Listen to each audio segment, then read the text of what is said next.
Hi, so with this video we will officially start using the DuinoKit Jr. You can buy these kits with this link, it's in the description. So, you should own these missions manually, it's really important that you don't lose it. You can find it online, but it's really, I think, better if you just have it. This is our very first DuinoKit project, so you won't even need the software, but you should install it anyway because we will be using it non-stop, so it's really important. If you don't know how, just click on this link and you will be taken to our previous video where I've talked about how to get it and what it does and everything about it.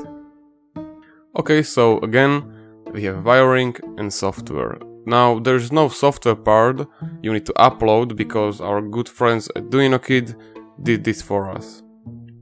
But that's only for this mission, because it's like the most basic project you can ever do, so the code was already uploaded. But anyway, if you care about the software, because there is one, we just don't have to upload it, but of course there's software.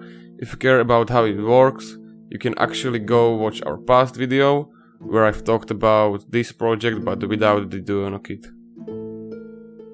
Okay, so it's time for the hardware. Okay, so here's the DuinoKit. We will be using two pins, the 13 and the GND. So here's the Arduino and here the LED.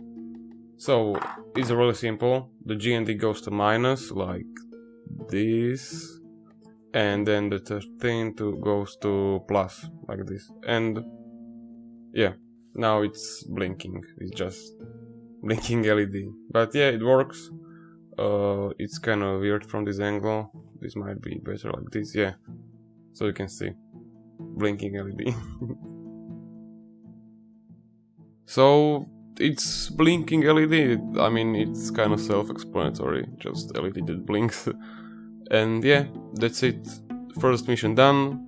This kit actually has about 20 missions, so this is just the beginning, don't worry. There will be more coming, but for now, that's all from me and goodbye.